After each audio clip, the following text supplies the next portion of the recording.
Du vert à perte d'horizon. Pas de doute, nous sommes bien au cœur des Flandres. Dans cette terre touristique, micro en main, on a exploré la campagne, avec ses pâtures, ses vaches, le Mont Cassel. Dans la région, c'est aussi la seule circonscription où le Parti des Républicains et l'UDI s'affrontent. Nous voulons savoir si cette division peut handicaper les scores de la droite, au point de créer un froid. La réponse est peut-être chez ce glacier. Il reçoit Jean-Pierre Bataille, candidat Les Républicains, et lui n'y voit aucun risque. Vous pensez que ça ne met pas en danger la droite? Absolument pas. Et pourquoi non? Parce que je pense que les ruraux ont des valeurs qui ressemblent probablement à celles que je porte, à celles que portent la droite et le centre. Mais de façon pragmatique, les Flamands qui nous connaissent, qui nous voient travailler depuis de nombreuses années sur le territoire, préféreront voter, je crois, Bataille, que pour le candidat du Front National qui sort de nulle part. Ici, l'extrême droite est arrivée en tête au premier tour.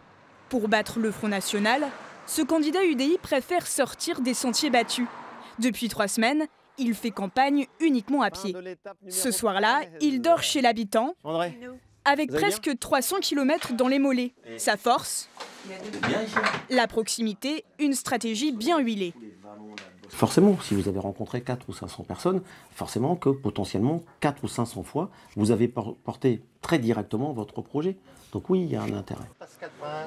Entre tractage et porte-à-porte, ce candidat du Front National fait aussi polémique. Ces déclarations, il les aurait faites en rapport avec le petit déjeuner servi aux migrants dans le camp de Steenvoorde, alors que pour lui, certains Français n'en ont même pas. Est-ce que la politique polémique peut être quelque part une stratégie de communication? C'est-à-dire, approfondissez votre question. Pour faire parler de soi? Non, je pense pas. Non, pas du tout. Non, pas du tout. Là, on s'égare. Non, pas du tout. Il n'y a pas de polémique au niveau du Front National. Il y a peut-être des divergences. Ils ont été relayés dans plusieurs médias, donc il y a polémique. C'est-à-dire? Oui, c'est les médias qui en font une polémique, disons. Et les médias, cette candidate les découvre. Bonjour madame. Nouvelle en politique, elle vient tout droit de la société civile. Donc l'idée c'est de rencontrer les gens. Son challenge, imposer le renouveau sur un territoire plutôt conservateur. Parce que vous travaillez. Les élections présidentielles nous ont bien montré que les Français, ils avaient envie que ça change. Oui, mais ici dans cette circonscription, François Fillon est arrivé 3e au premier tour. Oui, mais Emmanuel Macron est arrivé en tête au second tour et il était dans les 3 premiers aussi au premier tour.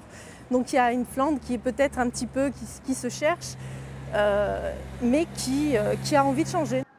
Conservatisme contre renouvellement, droite divisée contre Front National. Pour gagner le cœur des Flandres, il faut d'abord séduire celui des électeurs.